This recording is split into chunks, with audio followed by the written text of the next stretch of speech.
Sir dance पसंद है आपको देखना? बहुत। नरगिस पाकिस्तान में, इंडिया में। डॉक्टर उमर आदिल, उन्होंने कहा कि जब मैं नरगिस का डांस देख रहा था मेरी आंखें अश्कबार हो जाती थी। नरगिस का अंग अंग बोलता था, ये उसकी आंखें भी डांस करती थी, उसकी उंगलियां भी डांस करती थी।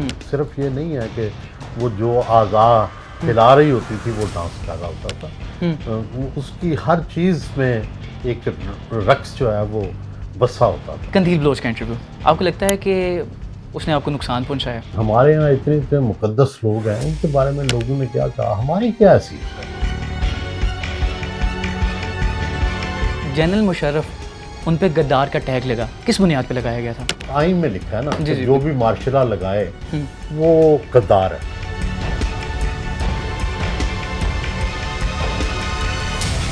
सर जर्नैलों की सियासत ये किताब लिखी, तो सर कोई ऐसा जर्नैल जो आपको लगा कि यार ये बड़ा ब्लंट है? सारे किसी न किसी मार्शल लॉ से मुतल्लिक थे, लेकिन किसी एक ने भी ये नहीं कहा कि हमारा मार्शल लॉ दुरुस्त है। सर जब डॉक्टर अब्दुल कदीर का आप इंटरव्यू कर रहे थे ना फुटपाथ पे, तो आज भी जब वो क्लिप आता है तो ऐसा लगता है कि अब्दुल कदीर बेबस हो गए थे। बेबसी तो नजर आ रही थी ना, फुटपाथ पे क्यों बैठे। अच्छा, जब आपको फील्ड मार्शल मिले तो कितने कॉन्फिडेंट लगे? नहीं, इस पे बात नहीं करेंगे। फ़िज़ा अली वाला प्रोग्राम, सर ज़ाती तौर पे मैं तो बड़ा डिसहार्ट हुआ। फ़िज़ा अली ने माफ़ी का मैसेज किया आपको? नहीं, अच्छा, आपको लगता है वो प्री प्लान था? हो सकता है, मैं डाउटफुल हूँ। उसके कुछ हिस्से एडिट किए गए और कुछ हिस्से नहीं किए गए। सर इमरान खान साहब की रिहाई कैसे मुमकिन है? बहुत मुश्किल आई। बेनज़ीर का कातिल पकड़ा नहीं गया, बताइए कातिल कौन है? कुछ लोग ये जरदारी साहब के साथ क्यों जोड़ते हैं इसको? पाकिस्तान में आज तक किसी केस की ऐसी तहकीक नहीं हुई। कहीं ऐसा हुआ कि दूसरी शादी का कभी जहन बना हो? एक आधी बार बना है, लेकिन बड़ा मैं अपनी बीवी से डरता हूँ। सर आपने कितनी जायदादें बनाई? हर इंटरव्यू से पहले ये सवाल होता है क्यों। सलाम, खुशामदीद, मैं एहतशामुल्लाह बहलीम और आप क्लिक वन पॉडकास्ट देख रहे हैं। आज हमारे साथ सहाफ़त की यूनिवर्सिटी मौजूद है। लहजा ऐसा कि सवाल करने का हुनर आ जाए। आपने 7वीं क्लास में एक्टिंग भी की, ड्रामा भी किया, लेकिन बाद में महसूस हुआ कि मैं थोड़ा शर्मीला हूँ। लेकिन सवाल ऐसे किए तो फिर अगलों ने कहा कि भाई कोई शर्म नहीं, ऐसे ऐसे सवाल। और फिर आपने ऐसे ऐसे इंटरव्यूज़ किए कि आज उन शख्सियात पे बायोग्राफ़ी लिखनी हो तो वो इंटरव्यू निकाले जाते हैं और फिर बायोग्राफ़ी मुकम्मल होती है। जनाब सुहेल वड़ाई साहब, सर क्या हाल है? ठीक है? बिल्कुल ठीक ठाक है। सर एक्टिंग की थी 7वीं जमात में? की थी। सर डायलॉग याद है कौन सा था? मैं लड़की बना।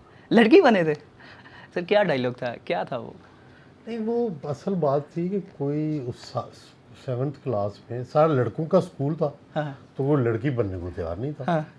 क्योंकि जाहिर है वो हमारा उस वक़्त का माहौल आप यूँ समझे कि भाई लड़की बनना तो एक बहुत बड़ा हाँ।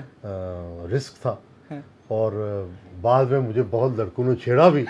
ठीक है, लेकिन मैं समझता हूँ कि उसने वो जो फैसला था कि आप जो करना चाहते हैं कर गुजरे, हाँ।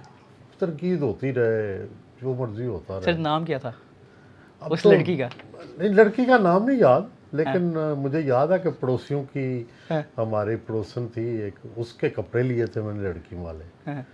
और वो मैंने ड्रामा किया था। हमारे स्कूल टेक्निकल हाई स्कूल था जाराबाद में, तो उसकी वर्कशॉप में हमने किया था ड्रामा। हाँ। सर आपने मास्टर्स किया इंग्लिश में और फिर घर वालों ने कहा आप तो ब्यूरोक्रेट बने, लेकिन फिर निकल आए आप सहाफ़ी बनने के लिए। सर क्या आपको नहीं लगता कि आप थोड़े से हादसाती तौर पे सहाफ़त में आ गए? जी, हादसाती तौर पे आया, लेकिन हादसाती तौर पर आके पहले पता ही नहीं था ना। हादसा हो गया जब न्यूज़ रूम में पहुंच गए, तो फिर मज़ा ही इतना आया कि फिर उस हादसे से निकल नहीं सके। सर बाज़ औक़ात ना वो झड़पें मिलती हैं, शटअप कॉल भी आती है बड़ों की तरफ से। कोई ऐसा कि आपको किसी ने डांटा हो जब आप सहाफ़त में आए? पहली डांट याद है? नहीं, ये तो हर तरह से गुजरना पड़ता है, डांटों से भी, आपको मुश्किलात से भी। अपने जो लोग आपके ट्रेन करने वाले होते हैं या आपके बॉस होते हैं, वो आपको समझाते भी हैं, डांटते भी हैं, बाज़ औक़ात सज़ा भी मिलती है, but it is part of training. Sir आपका जो फैमिली बैकग्राउंड, क्या अमीर कबीर थे कोई जायदाद हम ज़मीनें मिडिल थी, क्लास कैसे थे आप? मुलाजिम पेशा लोग थे, सारे टीचर थे हम तो। मेरे वालिद साहब टीचर, मेरे नाना टीचर, मेरे दादा टीचर, मेरी दादी टीचर। तो हम तो टीचर्स की फैमिली हैं, हमारी ज़मीनें भी हैं, लेकिन ज़्यादा सब लोग जो थे मुलाजमत पेशा थे। सर आपके वालिद रहमत खान और नहीं, आप मेरे वालिद फैसल रसूल था, वो मेरे नाना थे रहमत। नाना, और फिर आपके बेटे का नाम भी रहमत वडाइच। जी। तो सर नाना की मोहब्बत में नाम रखा? जी, मेरे नाना की एक ही बेटी थी हम्म, और मैं एक ही नवासा था उनका। हम्म, तो फिर उनका वो सारा विरसा भी मेरे पास आया, अम्मी के पास आया, फिर मेरे पास आया। तो उनका नाम भी ज़िंदा रखना ज़रूरी था। आप लड़कियों को खतूत लिखा करते थे बचपन में, और कभी कभार खतूत पकड़े गए हैं? हाँ, पकड़े भी गए। पहला ख़त कब पकड़ा गया था? वो खत किसी लड़की ने मुझे फेंका था तो वो अच्छा। पकड़ा गया था। तो आपने अगर किसी लड़की को खत लिखा और शिकायत घर आ गई हो कि नहीं, ਤੁਹਾਡਾ ऐसा नहीं मुंडा, हुआ। ऐसा मैं नहीं? बड़ा एहतियात पसंद था। सर वैसे हसीनाओं के इंटरव्यू का तो आपको शौक रहा है, लेकिन सर हसीनाओं का हुस्न पसंद तो वो आप हैं, तो कभी ऐसा दिल किया कौन दीदार इनकारी से है? आगे? क्या आपको हुस्न ना पसंद है? नहीं सर मुझे भी है, तो दुनिया के हर कौन दुनिया का ऐसा शख्स है जिसको हुस्न पसंद नहीं है? फिर लेकिन ये सर, क्यों कहते हैं आपको हसीना ही पसंद है? आपको भी पसंद है, सबको पसंद है। लेकिन सर दीदार पे इत्फाक करते थे या हद से गुजर जाने का जी भी चाहता था नहीं, कभी? देखो, बड़ी एक ये जो आपका प्रोफेशन होता है ना, ये आपका सिर्फ पेशा नहीं होता, हम्म, ये आपकी एक बाउंड्री लाइन भी होती है, आपकी एक इबादत भी होती है। हम्म, अगर आप अपने पेशे में ख़यानत करनी शुरू कर दें ना, तो फिर आपका काम ठीक नहीं रहता। मेरा ये सर्टन ईमान रहा है कि कभी भी जिन लोगों से आप इंटरव्यू कर रहे हैं, जिन लोगों से, उनसे ऐसा काम नहीं। नहीं बहुत सारे एक्ट्रेसेस के आपने इंटरव्यू किए, कभी ऐसा हो कि इंटरव्यू करने गए और दिल दे के आ गए? नहीं, कभी कोई ऐसा नहीं? वैसे कभी कोई एक्ट्रेस दिल को तो लगी होगी कि यार ये बहुत खूबसूरत है? नहीं, एक तो ये है कि मैं ज़रा एज में बड़ा हूँ, ये मेरे से बहुत छोटी थी, तो वो जो पसंदीदा मेरे ज़माने की थी, ये उनमें से तो नहीं थी। ठीक है ना? नहीं सर और वैसे फिर भी मुझे वैसे भी इंडियन एक्ट्रेस से ज़्यादा पसंद लगती हैं। कौन कौन सी? इंडियन इस वक्त की जो टॉप है। जैकलीन फर्नांडिस? नहीं नहीं, उससे पहले वाली उससे पहले मधुबाला? मधुबाला भी बहुत अच्छी थी। रानी मुखर्जी? रानी मुखर्जी भी बहुत अच्छी थी।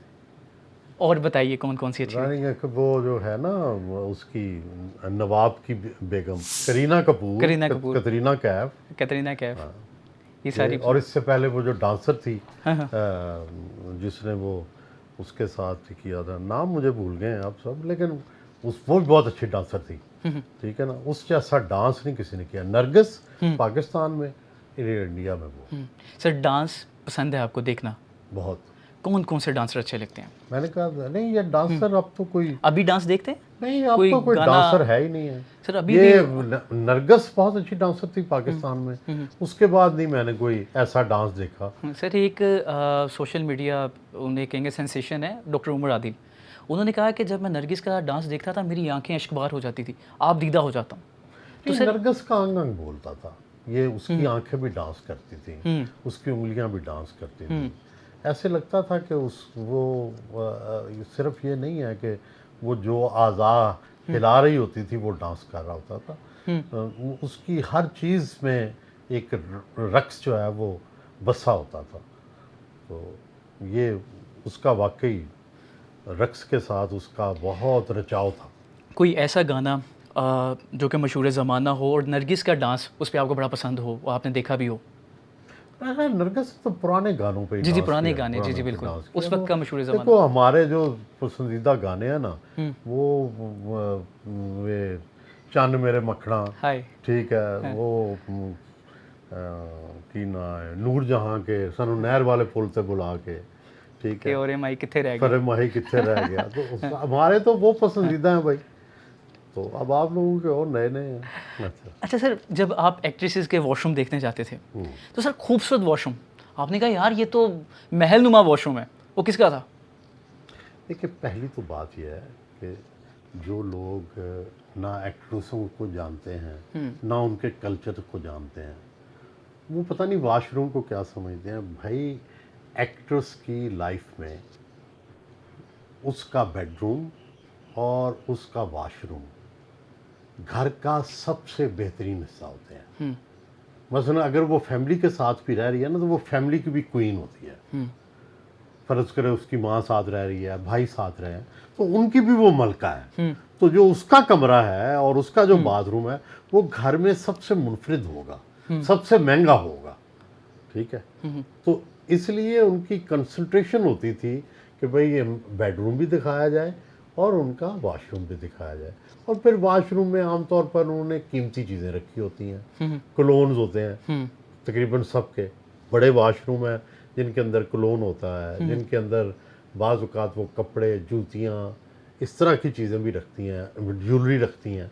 तो वो उनका मकसद वो भी दिखाना होता था। सबसे अच्छा वॉशरूम किसका लगा जो आज भी याद है? अब मेरा ख्याल है दीदार ने बहुत ज़्यादा इंतज़ाम किया हुआ था वो अपना। कौन सी चीज़ आपको अट्रैक्ट की, फैसिनेट की उसके वॉशरूम में? नहीं, मैं जब यही लगा ना कि उसने सारी तरतीब अच्छी रखी हुई थी, मतलब तैयार थी वो कि भाई ये हमने आज दिखाना है। सर मुझे पता चला है कि सुहेल साहब पे आज भी लड़कियां क्रश रखती हैं और प्रपोजल्स भी आते हैं, इसमें कितनी सदाकत है? नहीं, बिल्कुल नहीं, नहीं है। अगर किसी ने किसी को क्रश है अभी मुझे को बताया तो सही। चोरी चोरी क्रश है। लेकिन सर आखिरी दफ़ा किसी लड़की की तरफ से प्रपोज कब आया था? नहीं, हमारे यहाँ कहाँ लेकिन ये सर रवाज आते नहीं। हैं नहीं, सर, रवाज सर बड़े नहीं है। लोगों ने हमारे यहाँ बताया। नहीं रवाज है, हमारे यहाँ नहीं रवाज के प्रपोजल्स आती हैं। हाँ, आपके साथ लोग आपकी कई दफ़ा आपकी प्रोफेशनल लाइफ की वजह से, कई दफ़ा जब हम थोड़े से बाकियों से बेहतर हो जाते हैं फाइनेंशियली, तो उस वजह से तो वो लोग दोस्ती करना चाहते हैं। ठीक है, लेकिन ये सब चीज़ों की भी एक एज होती है ना। तो अब तो हम तो अब सिर्फ आप लोगों को देख के खुश होते हैं। अच्छा सर, कंदील बलोच का इंटरव्यू, आपको लगता है कि उसने आपको नुकसान पहुंचाया? बहुत सारे लोग नेगेटिव हुए। इंटरव्यू तो इंटरव्यू है, और वो मुझे लगता है कि आज भी अगर किसी ने कंदील बलोच को जानना है ना, वो आपके इंटरव्यू देख के पहचानता है कि यार ये कंदील बलोच थी। देखो, गुजारिश ये है कि जिस दिन आप एक स्टेज पे चले जाते हैं ना, मैं ये जो मैंने 7वीं में ड्रामा किया था ना, उस दिन के बाद से मैं इस कंक्लूजन पे पहुंचा हूँ कि जब भी कोई आप लोगों के सामने एक्ट करते हैं, चाहे इंटरव्यू है, चाहे ड्रामा है, चाहे शेर पढ़ते हैं, कुछ पढ़ते हैं, तो then people are free to wag their tongues. वो अपनी टांगें, अपनी ज़ुबान जो है वो हिलाने में आज़ाद है। जो मर्जी कह लें, आप किसी को रोक सकते हैं। मतलब है हमारे यहाँ इतने इतने मुकद्दस लोग हैं, उनके बारे में लोगों ने क्या कहा, हमारी क्या हैसियत है? लेकिन हम तो रूढ़े कूड़े हैं ना। मतलब है जो पैगंबर हैं उनको उनकी उम्मतों ने पहले क्या कहते रहे, उनके जो साथी लोग थे, सुकरात के साथ क्या हुआ, ब्रूनो के साथ क्या हुआ, ये पूरी तारीख है। कोई ये तो थोड़ा होता है कि उस जमाने के लोग आप पे मेहरबान होते हैं, नहीं होते। लेकिन कभी ऐसी चीज़ जिसने बहुत डिसार्ड किया हो, कभी यार ये देखो मैंने ऐसे ऐसे इंटरव्यूज़ किए, कोई ऐसी चीज़? नहीं, होते हैं, फिर ठीक हो जाते हैं। नहीं, कोई एक चीज़ जो दिल पे लगी हुई है कि यार ये बहुत गलत हुआ, ये नहीं होना चाहिए था। दिल की बात नहीं है, सिर्फ कोई ऐसी बात नहीं है। मेरा ये ख्याल है कि अल्टीमेटली हम अपने ज़माने के जज खुद नहीं हैं। ठीक है, हमारे ज़माने का जज कोई और होगा, तब हमें पता चलेगा कि हम कहाँ खड़े हैं। अगर तो इंसान ने खुद फैसले करने होते किसी को रिज्क देने के, किसी को शोहरत देने के, तो फिर हम इंसानों की तरफ देखते। इंसानों ने नहीं फैसले करने, ये फैसले कहीं और होने हैं, तारीख में होने हैं, खुदा ने करने हैं, हमसे ऊपर कहीं होने हैं। हम अब तो ठीक है, कुछ लोग मुखालफत करते हैं, हो सकता है थोड़ी सी इंसान है ना, तो दिल में आ जाती है, फिर माफ़ कर देते हैं कि यार इनको पता ही नहीं है बेचारों को, इनको क्या पता कि इसमें ये गलती नहीं है जो गलती वो कह रहे हैं। सर जब पता चला आपको कि कंदील बलोच का कत्ल हो गया, तो कौन सी सूरत हाल थी, कहाँ बैठे हुए थे, क्या कर रहे थे आप जब आपके पास खबर आई? मुझे ये तो कुछ लोगों ने ये भी कहा ना कि आपके इंटरव्यू के बाद हुआ, नहीं, ये भी खबरें आप तक पहुंची? इंटरव्यू हुआ था ईद से पहले, और उसको हमने कराची से बुलवाया था लाहौर में, और फिर वो कराची दोबारा चली गई थी। तो ये कराची से फिर मुल्तान गई है। तो जाने से पहले इसने ये हमसे पूछा कि क्या ईद को चल रहा है ये प्रोग्राम। तो हमने कहा हाँ ईद को चल रहा है। ठीक है, तो ईद के बाद ये ईद पे प्रोग्राम चला है और ईद के बाद इसका तो जब आपके पास खबर आई बड़ा बहुत अफसोस हुआ। वो एक एडवेंचरस लड़की थी और बेचारी बहुत ही आप देखें ना कि बस होस्टेस थी और बड़ी गुर्बत से आई थी। पता नहीं उसके क्या ख्वाब थे कि मैं कुछ ऐसा करूं कि मैं कुछ छा छू जाऊं, और वो ऐसा ही करने की कोशिश कर रही थी। सर जलावतनी में आप नवाज शरीफ के पास गए और इंटरव्यू किया और बाद में वो किताब में भी गद्दार कौन में आ गया। सर कोई ऐसी चीज़ें नवाज शरीफ ने आपके साथ डिस्कस की कि ये भी कहा जाता था कि मुशर्रफ चाहते हैं कि इनको फांसी दे दी जाए, कुछ ऐसा था? उनकी जान को ख़तरा था? जी खतरा था। ख़तरा था, यानी कि जनरल मुशर्रफ उनको देना चाहते थे। ज़ाती तौर पर एक बेहतर इंसान थे, लेकिन जब लड़ाई बढ़ जाती है ना दो शख्सों के दरमियान में तीसरे लोग भी फिर इम्पोर्टेंट हो जाते हैं, जो लड़ाई बढ़ाते हैं, जो सुलह नहीं होने देते। तो उस वक्त जनरल मुशर्रफ को सूट ये करता था कि ना बेनज़ीर यहाँ रहे ना नवाज शरीफ यहाँ रहे। तो उन्होंने बेस्ट चॉइस की और नवाज शरीफ ने भी बेहतर समझा कि मैं अपनी जान बचाऊं, जेल से बचूं, और जब वक्त आएगा तो वापस आ जाए। नहीं सर, ऐसी बातें हो रही थी कि मियाँ साहब को फांसी दे दी जाए? इस तरह की बातें हुई थी पहले भी और बाद में भी। जनरल मुशर्रफ की तरफ से? जनरल मुशर्रफ के साथियों की इधर उधर अफवाहें, डायरेक्ट तो नहीं हुई, किसी ने नहीं बात की, लेकिन ये अफवाहें तो थी ना। कौन सा ऐसा करैक्टर था जो चाहता था कि मियाँ साहब को फांसी दी जाए? मैंने कहा कोई एक करैक्टर जो आपको लगता है कि आप ख़ानदान बनु अब्बास एक बड़ा मशहूर हुआ है। तो जो ख़ानदान बनु अब्बास था ना, उसके करीब था एक बहुत ही ईरानी ख़ानदान जो कहते हैं ख़ानदान बरामक्का। ठीक है, वो इतने दोस्त थे कि बिल्कुल वो उनका वज़ीर, उनके घर आना जाना ये वो। लेकिन जो तीसरी ताकतें होती हैं, जो दरमियान वाले होते हैं, एक दिन उन्होंने सारे ख़ानदान बरामक्का को लगवा दी, कोड़े लगवाए, मरवा दिया। वो जो बादशाह के पास सबसे दौलतमंद थे, सबसे दौलत छीन ली उनकी। तो ये दरमियान में जब आप दो शख्सियात के दरमियान मुकाबलाबाजी हो ना, तो उनको बहुत मोहतात रहना चाहिए, क्योंकि लड़ाइयाँ करवाने वाले ज़्यादा होते हैं, सुलह करवाने वाले कम। आप जनरल मुशर्रफ के पास भी गए जब वो दुबई में थे? जी, वो जब रिटायर हो गए। जी रिटायर हो गए, तो बाद में उन्होंने ये ख्वाहिश भी जाहिर की आपके इंटरव्यू में कि मैं अगर सदर बन जाऊँ वज़ीर आज़म नहीं बनूँगा। तो सर जनरल मुशर्रफ उन पे गद्दार का टैग लगा, किस बुनियाद पे लगाया गया था? आप समझते हैं कि जनरल मुशर्रफ गद्दार हैं? उन्हें भी बाद में एक मुकम्मल कैंपेन चली कि इनको भी फांसी देनी चाहिए। तो सर आप क्या समझते हैं जनरल मुशर्रफ थे कौन? मुशर्रफ को मैं जब मिला, लेकिन मैं तो जब तक वो सदर रहे, जब तक वो वर्दी में थे, तो ज़ाहिर है उनसे मैं तो चूँकि कि जमहूरी सोच रखता हूँ, तो मेरी उनसे मुलाकात नहीं थी उस वक्त। लेकिन बाद में मैंने उन्हें एक अच्छा आदमी पाया। अच्छा। बतौर इंसान एक अच्छा आदमी पाया। वो बात बड़ी गौर से सुनते थे, उनमें तहम्मुल था बड़ा, मौसीकी के शौकीन थे, लिबरल आदमी थे, सिगार पीते थे, एंजॉय ज़िंदगी को करते थे। तो उनके साथ फिर बड़ी लंबी नशिस्तें हुई। तो उनको मैंने जो दूर से तो जिस तरह नज़र आते थे वैसे नहीं थे, बहुत बेहतर ठंडे मिजाज के, दोस्त मिजाज के आदमी थे। आप जनरल मुशर्रफ को क्या समझते हैं कि वो गद्दार हैं? हाँ, क्योंकि उनके बारे में ये मुकम्मल कैंपेन चली है ना। गद्दार ना, वो आर्टिकल 6 के हवाले से। जी आर्टिकल 6 के। अच्छा, वो तो आइन में लिखा है ना, तो जो भी मार्शल लॉ लगाए वो गद्दार है। तो ये इस हवाले से था। सर जर्नैलों की सियासत ये किताब लिखी और आपने बहुत सारे जर्नैलों के इंटरव्यूज़ भी किए, तो उसमें जो बाद में लिखे गए, तो सर कोई ऐसा जर्नैल जो आपको लगा कि यार ये बड़ा ब्लंट है? बड़ी दिलचस्प बात है कि ये तकरीबन सारे वो जर्नैल थे जिनके मैंने इंटरव्यू किए। ये कोई 30 के करीब हैं या 25 के करीब जर्नैल हैं जिनके मैंने इंटरव्यू किए। ये सारे लेफ्टिनेंट जनरल या इसके ओहदे से हैं, सारे रिटायर्ड थे उस वक्त जब मैंने इंटरव्यू किए। तो सारे किसी न किसी मार्शल लॉ से मुतल्लिक थे, लेकिन किसी एक ने भी ये नहीं कहा कि हमारा मार्शल लॉ दुरुस्त था। ओके। इंटरव्यूज़ में अगर आप पढ़ लें, जी तो सब ने कहा कि ये गलती हुई थी।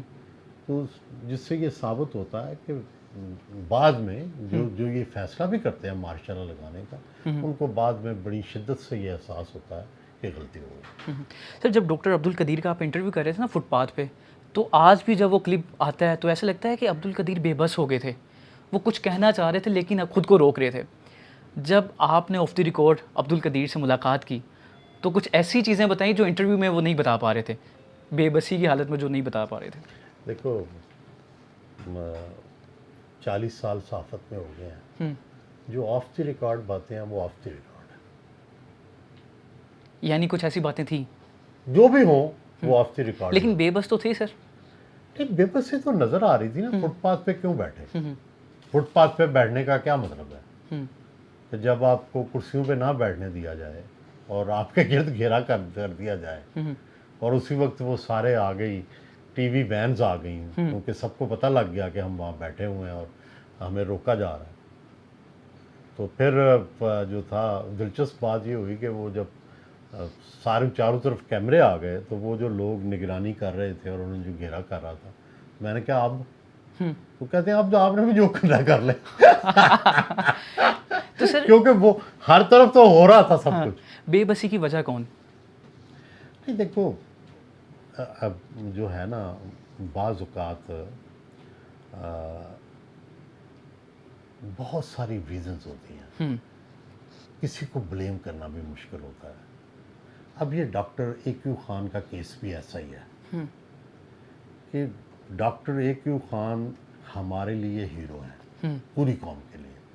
पाकिस्तान पे उनका बहुत बड़ा एहसान है।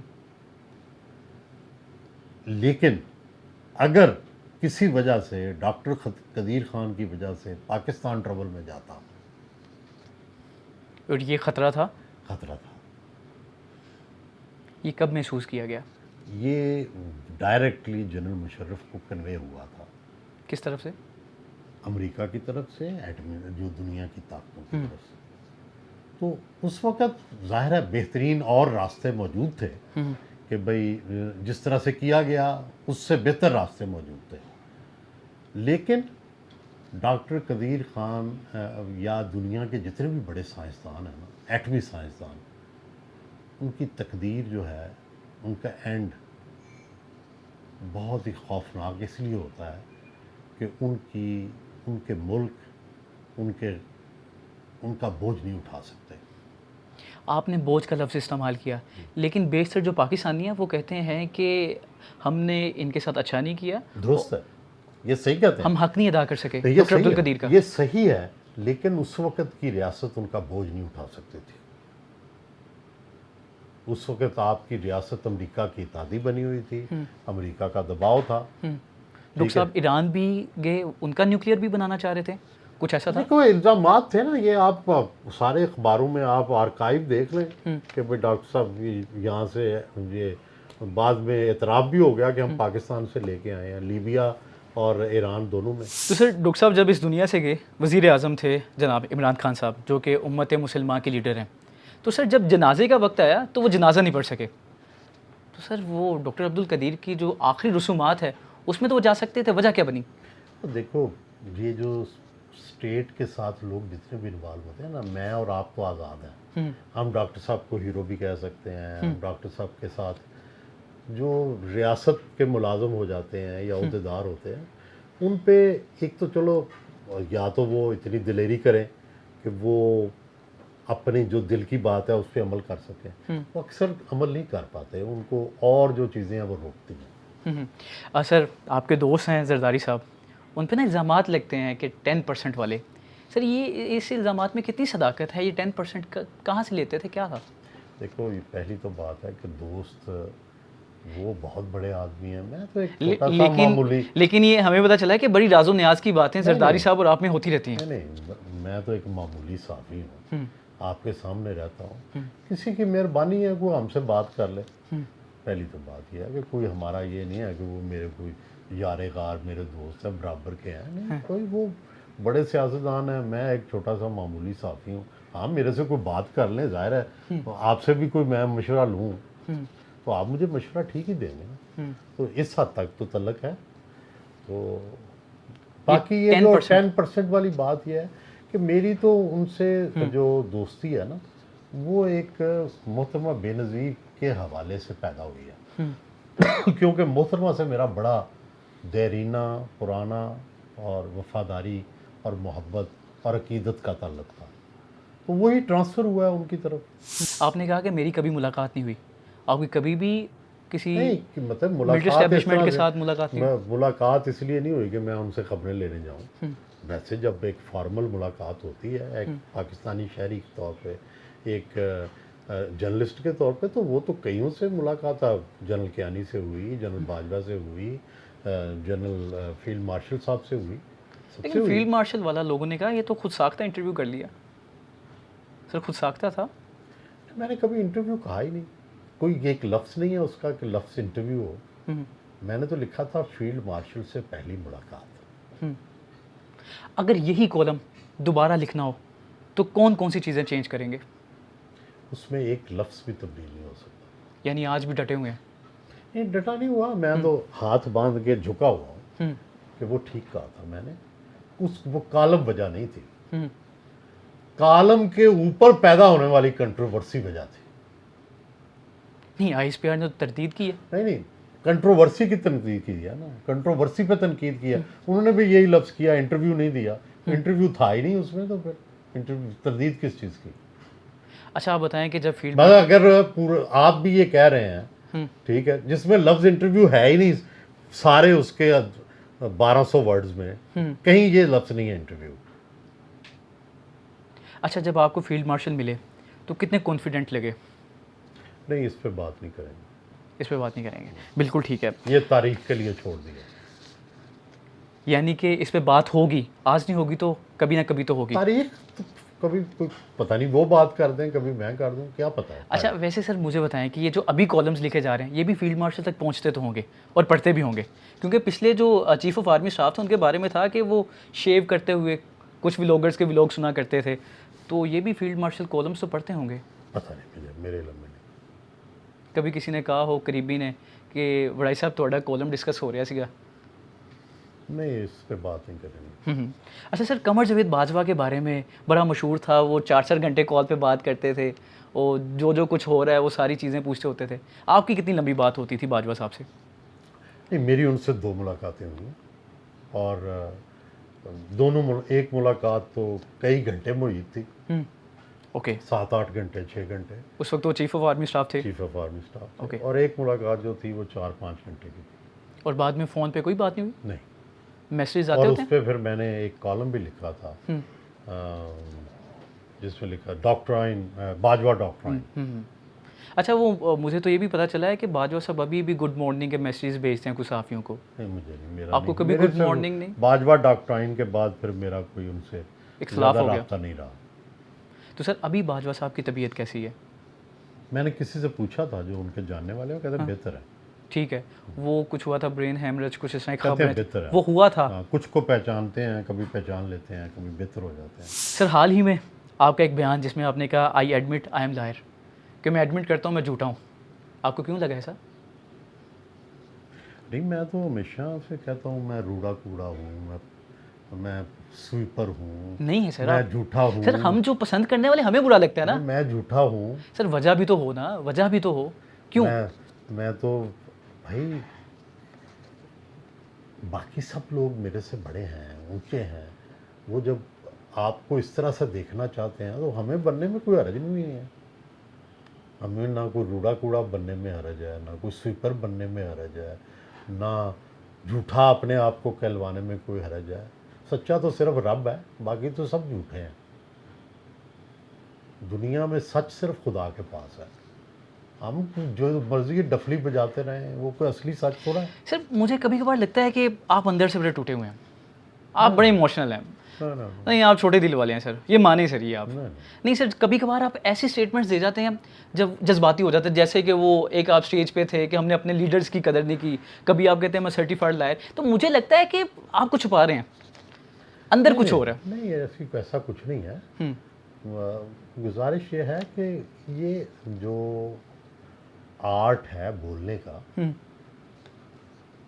उसके लिए कन्विंस करने के लिए आप आर्गूमेंट्स लाते हैं, उसकी एक शेप बनाते हैं, ये उसका हिस्सा है।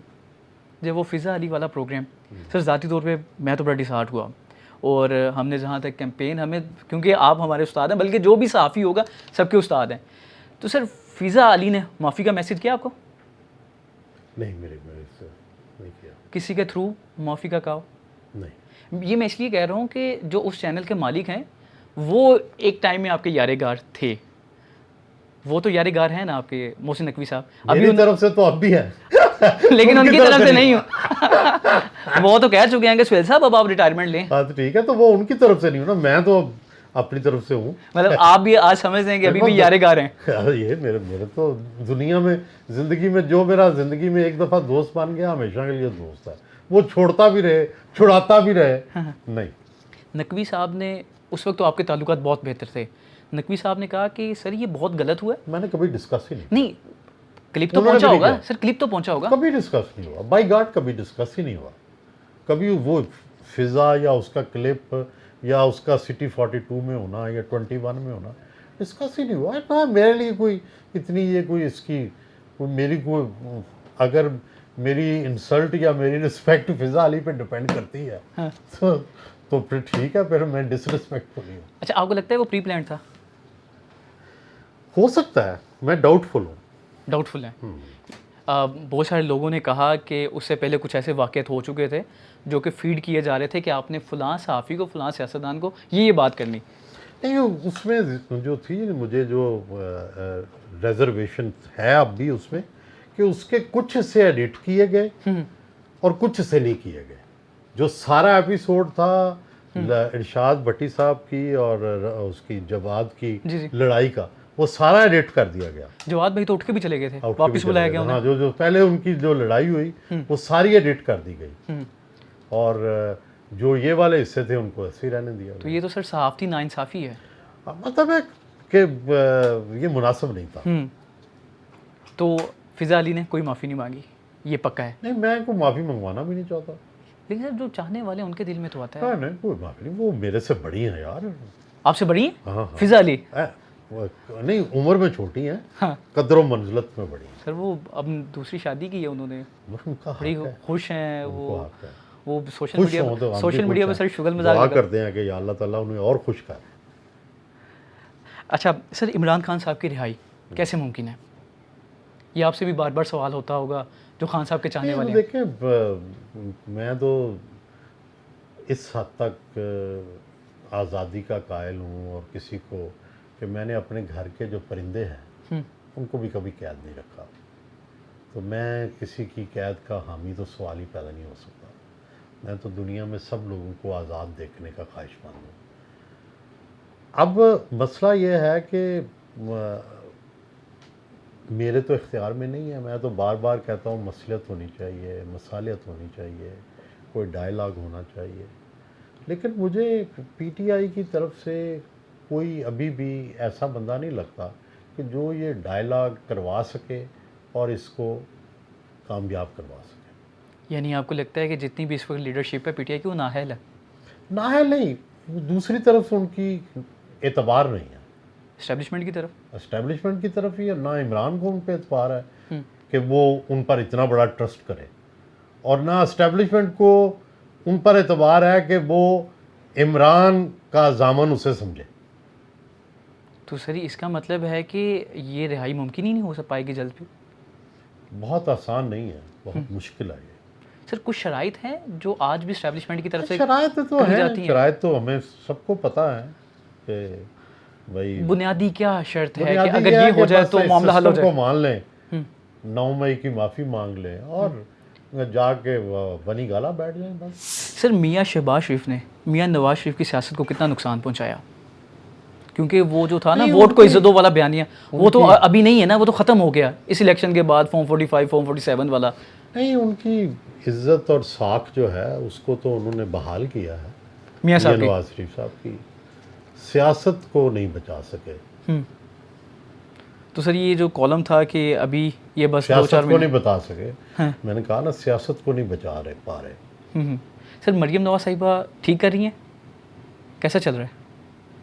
मरियम साहबा बहुत काम अच्छा, मतलब सुथरा पंजाब में बड़ा इनोवेटिव, बड़ा अच्छा मनसूबा है, ठीक है, लेकिन नीचे पॉलिटिकल ओनरशिप कोई नहीं है। जब तक पॉलिटिकल ओनरशिप ना हो, पॉलिटिकल ऑर्गेनाइजेशन ना हो, फिर उनका हाल भी तहरीक इंसाफ वाला होगा कि आप कोई कॉल की आप बुलाएंगे और लोग ही नहीं होंगे आने वाले। नहीं, तहरीक इंसाफ तो कहती है कि सर जब दफ़ा 144 लगा दिया जाएगा, लीडर्स को गिरफ्तार कर लिया जाएगा, देखो ये तब कैसे सर जुलूस, रैली का प्रोटेस्ट कैसे कर सकेंगे?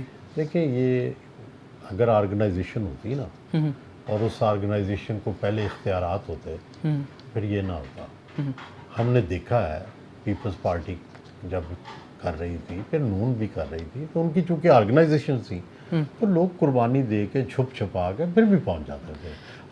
दफ़ा 144 लगी होती थी, फौज का पहरा होता था, कोड़े लगते थे, सब कुछ होता था, लेकिन फिर भी लोग रास्ता निकालते थे।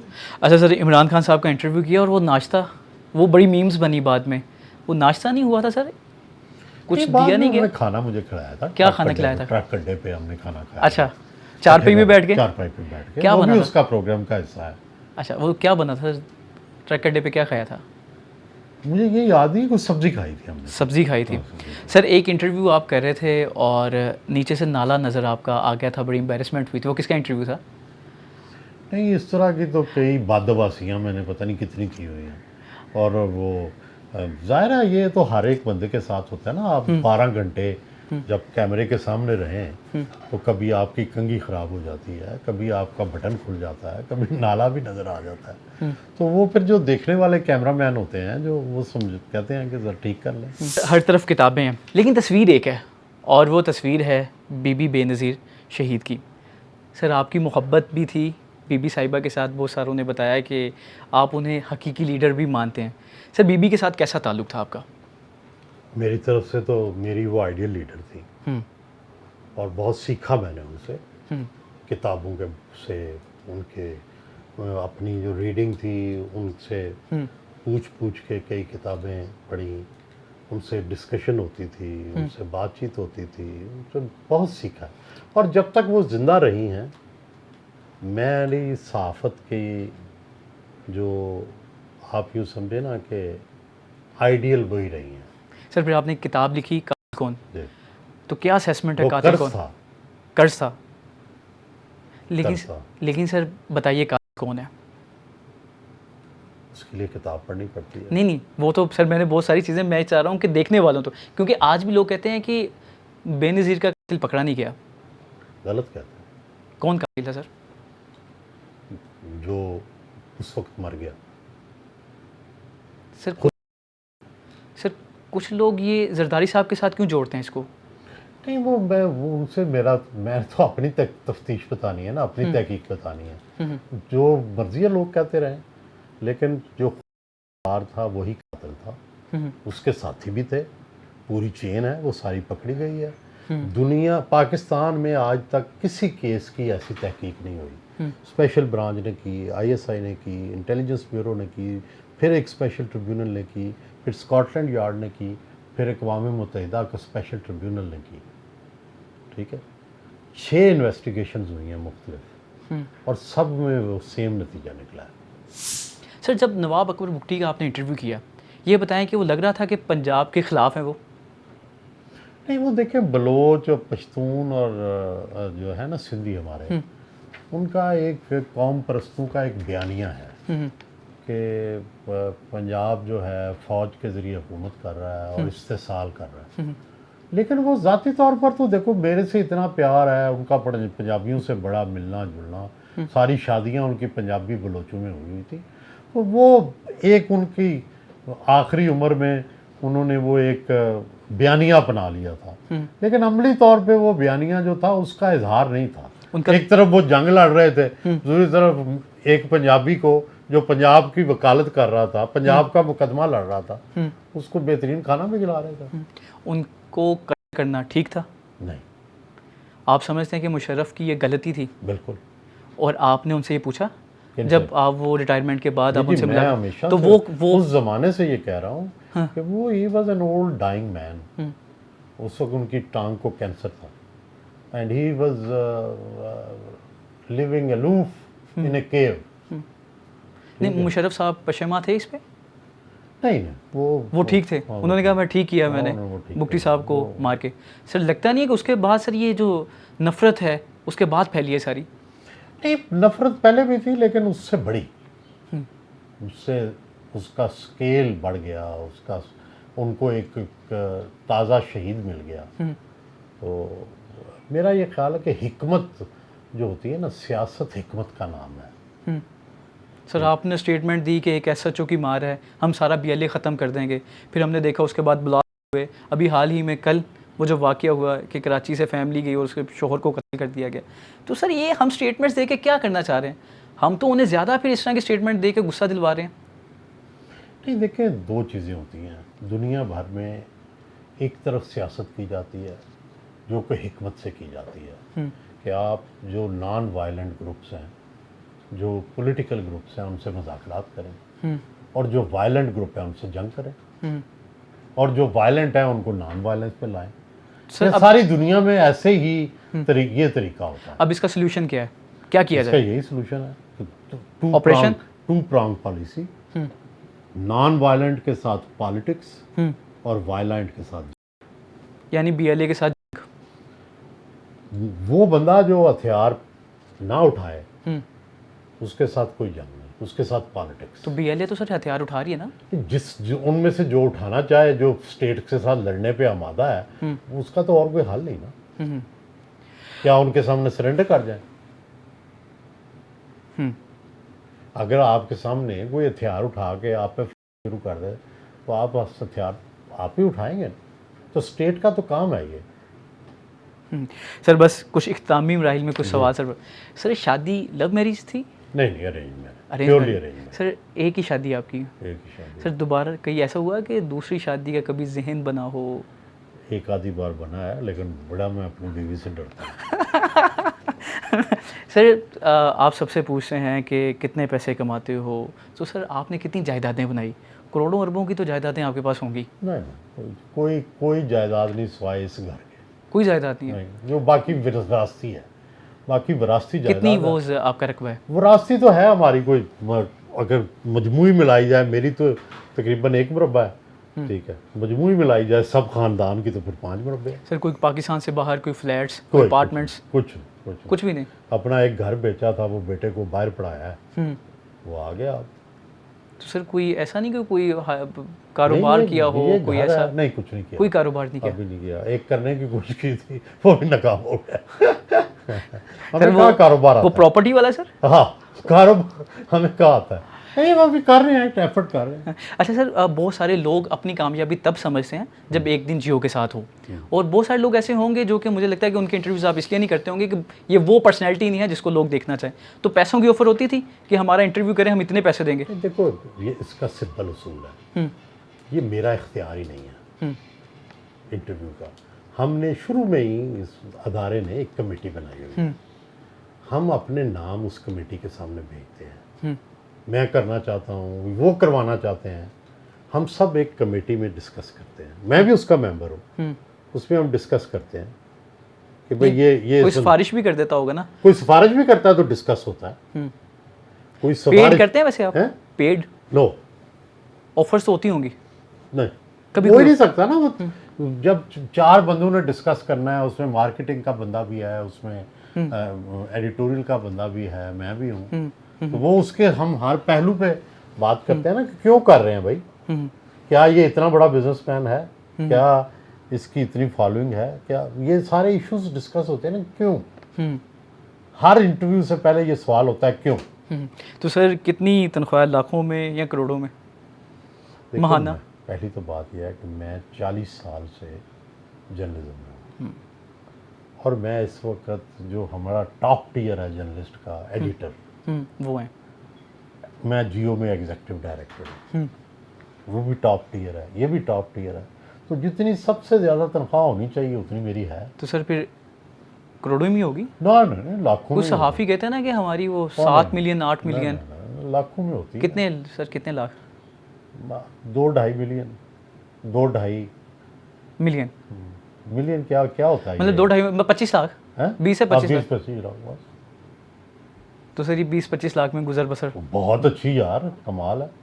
सर आप मौसीकी का बड़ा शौक़ रखते हैं। हाँ यहाँ पे महफिल समा भी होती है। हाँ। तो सर ख़ुद को कौन सी कवाली पसंद है?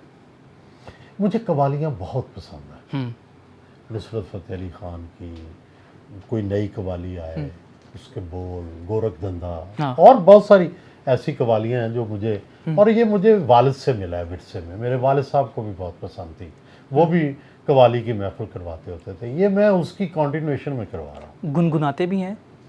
नहीं, ना मेरी आवाज़ अच्छी है, ना मेरी कोई कभी सूरत ऐसी दिलकश है कि मैं उसको अपनी खुरदरी आवाज़ में अपनी सूरत दिखाऊं। सुनना बेहतर है। कभी ट्राई किया वैसे? क्या गाना वो जिस तरह आप गुनगुना देते हैं बैठे बैठे, वो कभी किया हुआ? आखिरी कवाली कौन सी सुनी? नहीं, ये तो नहीं याद, लेकिन मैं सुनता रहता हूँ। मैं तकरीबन हर रोज़, ये जो मेरा रेडियोग्राम है, ये अभी मैंने ख़रीदा है। हाँ। ये 1950s का रेडियोग्राम है। तो ये अभी मैंने ख़रीदा है एंटीक शॉप से। तो इसमें मैं वो जो कवाली है ना फरीद साबरी साहब की, वो अक्सर सुबह सुनता हूँ। भर दो झोली मेरी भर दो झोली। या शाह मदीना। फिल्म कौन सी आखिरी देखी थी? फिल्म तो देखे हुए बड़ा ही अरसा हो गया। आखिरी कोई याद है कौन सी, कोई इंडियन या पाकिस्तानी? यार मेरा असल में ना, मैं फिल्म देख नहीं पाता, बड़ी लंबी होती है फिल्म। मेरा शौक़ है किताबें। ठीक है। वैसे पसंदीदा मूवी कौन सी आपकी? नहीं, मैंने मुग़ल आज़म बहुत शौक़ से देखी, बहुत एंजॉय किया मुग़ल आज़म। ये टर्किश ड्रामाज आए थे बीच में, वो कोई मैंने देखा नहीं- आपने? मैंने नहीं। सर बस आखिर में आपने कुछ लोगों को राय देनी है। सर मियाँ नवाज शरीफ, क्या राय देंगे उन्हें? बहुत अक्लमंद आदमी है। मियाँ शहबाज शरीफ? बहुत अच्छे मैनेजर हैं। किसके? किसके मैनेजर हैं? हाँ। चीज़ों के।